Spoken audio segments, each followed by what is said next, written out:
నిన్న Jaganmohan Reddy press meet పెట్టాడు. ఏం మాట్లాడుతున్నాడో ఒకసారి విందాం. రిషికొండలో నువ్వు చెప్పి హోటల్ రిసార్ట్ కార్యక్రమం ఏదైతే ఉందో 230 కోట్లు 240 కోట్లు అది బుద్ధు విశాఖపట్నానికి నిజంగా ఆనిముత్యంగా ఉంది.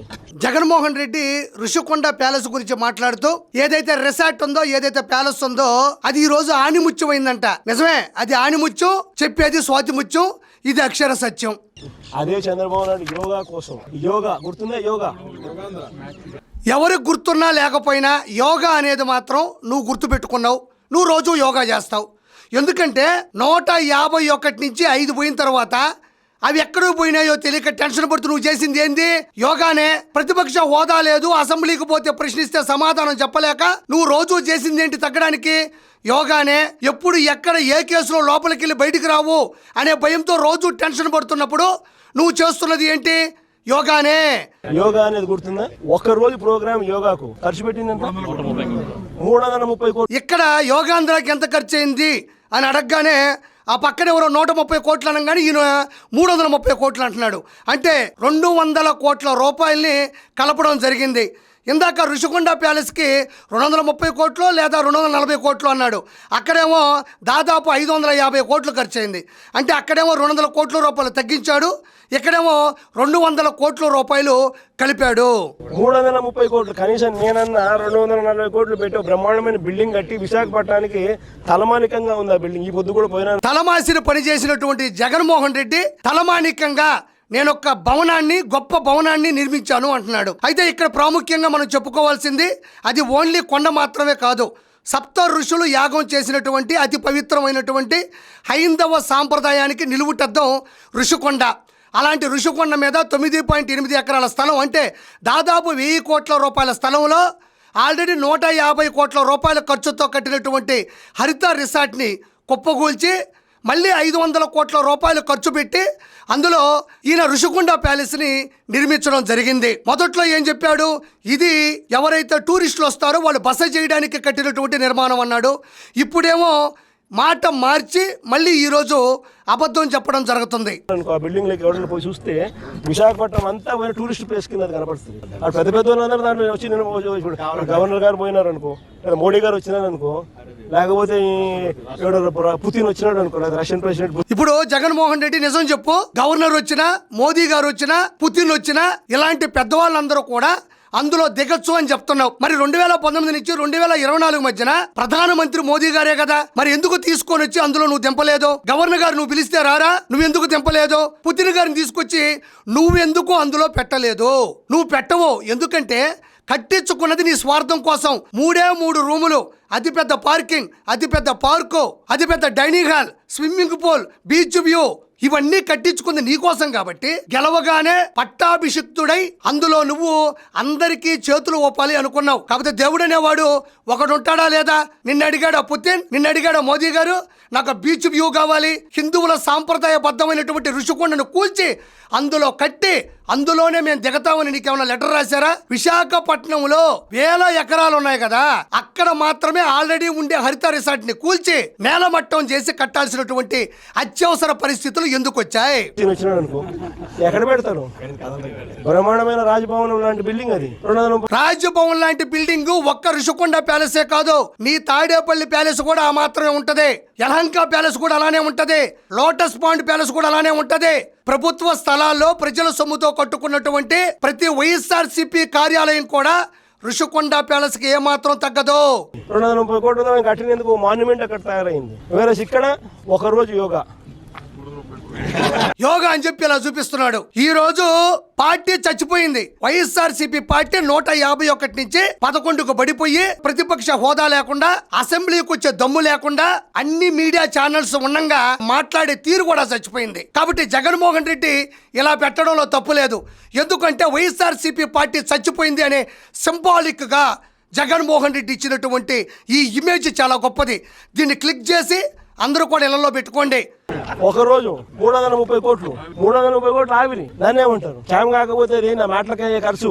అంతర్జాతీయ యోగా దినోత్సవం ఆ రోజు ప్రధానమంత్రి మోదీ గారు అన్ని రాష్ట్రాలని కాదని ఆంధ్రప్రదేశ్ లోని విశాఖకు వచ్చి ఆ ప్రోగ్రామ్ ని అత్యంత ఘన విజయం చేయడం జరిగింది. ప్రపంచంలో ఉండేటువంటి అన్ని దేశాలు కూడా ఉలిక్కిపడి ఒక్కసారిగా విశాఖపట్నం వైపు, ఆంధ్ర రాష్ట్రం వైపు తొంగి చూసింది. ఇదో గొప్పతనమే కదా. మరి జగన్మోహన్ రెడ్డి ఈరోజు అంతర్జాతీయ యోగా దినోత్సవానికి ఎంత ఖర్చు పెట్టారంటున్నాడే, ఇది ప్రజలకు ఉపయోగపడేదే. పురాతనం నుంచి వేల సంవత్సరాల నుంచి కూడా ఉన్నటువంటి ఒక గొప్ప కార్యక్రమం యోగా. లేదా ప్రపంచంలోనే ప్రత్యేకమైన చోటు ఉన్నటువంటి భారతదేశంలో ఇలాంటి కార్యక్రమం పెట్టడం తప్పేం లేదు కదా. నీ మాదిరిగా ఎగ్గపప్పులకి, ఎలుకలు పట్టడానికి, పెన్నులకి, పేపర్లకి, ఇంటి చుట్టూ ఫెన్సింగ్లకి, ప్రైవేటు సెక్యూరిటీకి కోట్ల రూపాయలు ఖర్చు పెట్టే ప్రజాధనాన్ని మరి ఈరోజు అందరికీ ఉపయోగపడేది, అందరినీ చైతన్యపరిచేది, ఈరోజు అర్థమయ్యే విధంగా చేసినటువంటి ప్రోగ్రామ్ మీద నువ్వు ఏలు పెట్టడం అనేది ఈరోజు ప్రజలందరూ కూడా నిన్ను తిడుతూ ఉన్నారు. పోయి ఆ మాటలకు ఎంత ఖర్చు పెట్టాను ఒకసారి మీకు అందరు కూడా ఏ ఉంది కదా, ఒకసారి అమెజాన్లో పోయి కొట్టండి ఒకసారి మాట ఖర్చు ఎంత అవుతుంది, వీళ్ళు ఎంత ప్రొక్యూర్ చేసినారని చెప్పి. ఇప్పుడు ఏఐ ఉంది, ఏఐ దాకా ఎందుకో గూగుల్లోకి వెళ్ళి 420 CM అని కొడితే ఎవడొస్తాడు? నువ్వే వస్తావు. 420 CM అని కొడితే వైఎస్ జగన్మోహన్ రెడ్డి వస్తాడు. సరే గూగుల్ తీసి యూట్యూబ్ లోకి వెళ్ళండి, వివేకం మూవీ అని కొట్టండి, తమరి చరిత్ర అంతా వస్తుంది. బాబాయ్తో ఎలా గొడవ పడ్డావు, బాబాయ్ దగ్గర ఆస్తులు ఎలా అడిగావు, బాబాయ్ మీద ఎలా స్కెచ్ చేసావు, బాబాయ్కి కదిరి నుండి గొడ్డలు ఎలా తీసుకొచ్చావు, బాబాయ్ని ఎలా లేపేశావు, దాన్ని కప్పిపుచ్చుకోవడానికి నువ్వు వేసినటువంటి ప్లానింగ్, నీ కన్నింగ్, నీ చీటింగ్, నీ చాటింగ్ అన్ని బయటకు వస్తాయి కదా. ఏ దాకా ఎందుకో. కాబట్టి ఇది ఇంకొకసారి చూద్దాం ప్రజలారా. Government land, government building. Scam అనే దానికి QR కోడ్ పెట్టి స్కాన్ చేస్తే ఎవరు ఫోన్లో అయినా జగన్మోహన్ రెడ్డి ఫోటో మాత్రమే వస్తుంది, ఇంకే ఫోటో రాదు. ఈయన స్కాముల గురించి, స్కీముల గురించి మాట్లాడుతుంటే నవ్వు వస్తుంది ప్రజలకి. ఈ రోజు government staff, government equipment, government జీతాలు, ప్రైవేట్ వానికి పేరు, మళ్ళా మోసం చేసేందుకు, డైవర్షన్ చేసేదానికి ఈయనకి ఏమంటాడు? గవర్నమెంట్ పేరు మాత్రమే పెడతామని. రేపు పొద్దున హెరిటేజ్ కంపెనీకి గవర్నమెంట్ పేరు పెట్టి కింద చిన్న హెరిటేజ్ అని పెడితే హెరిటేజ్ గవర్నమెంట్ అయిపోతుందా? మరి P3లో private public partnership, P3, P1, P2, P3. ఆ P3లో ఒక P మాత్రమే ప్రైవేట్ అయినంత మాత్రాన అది ప్రైవేట్ అయిపోద్దా? మన కోటి సంతకాలు అన్నాడు, ఇది ఎక్కడి నుంచో రాలేదండి ఐడియా. కోటి సభ్యత్వాలు తెలుగుదేశం పార్టీ రూపొందించినటువంటి, అందరికీ ఆరోగ్య ఇన్సూరెన్స్ కోసం ఏర్పాటు చేసినటువంటి సభ్యత్వాలు కోటి దాటాయి. చరిత్ర సృష్టించింది, అది ప్రజలకు ఉపయోగపడేది. ఈ కోటి సంతకాలంట. ఈ కోటి మంది ఏడున్నారు? యానించి నీకు సంతకాలు పెట్టారు? కోటి మంది సంతకాలు పెట్టేప్పుడు సంతకాలు చేత్తో పెన్ను పట్టుకొని రాసిన వాళ్ళు అదే చేత్తో నీకు ఓటే లేకపోయినారా? కోటి సంతకాలంట. ఫోన్ నెంబర్లు ఉన్నాయంట. ఫోన్ నెంబర్లు ఏ అంటే ఒక ఫోన్ నెంబరు లేదు, నీకేమో ఫోన్ ఉండదు, వాళ్ళకేమో ఫోన్ నెంబర్లు ఉండవు. కానీ పేపర్లో మాత్రం దస్తావేజులు తీసుకొని వచ్చి బీరువాల్లో పెట్టుకుంటావు. సరే ఓకే. ఈ మధ్యకాలంలో కొంతమంది అక్కడ మహిళలు వైఎస్ఆర్సీపీ జెండా పట్టుకొని ఉన్నారు. అక్కడికి ఒక పత్రికా విలేకరు వెళ్ళి ఈ P3 మోడల్ గురించి, అంటే ఉద్యమం చేస్తున్నారు కదా, ఈ P3 మోడల్ గురించి అడగడానికి వెళ్తే ఏం జరిగిందో ఒకసారి వినండి. కళాశాలను ప్రైవేట్ పరం చేస్తున్నాడు. జగనన్న ఇచ్చిన పిలుపు మేరకు కోటి సంతకాలు చేశారు. అసలు మీరు ఏం తెలుసుకున్నారు? ఈ PPP పద్ధతి అంటే అసలు ఏంటి? ఏమన్నా మీకు చెప్పారా? తెలిసిందా? ఏం చెప్పలేదు.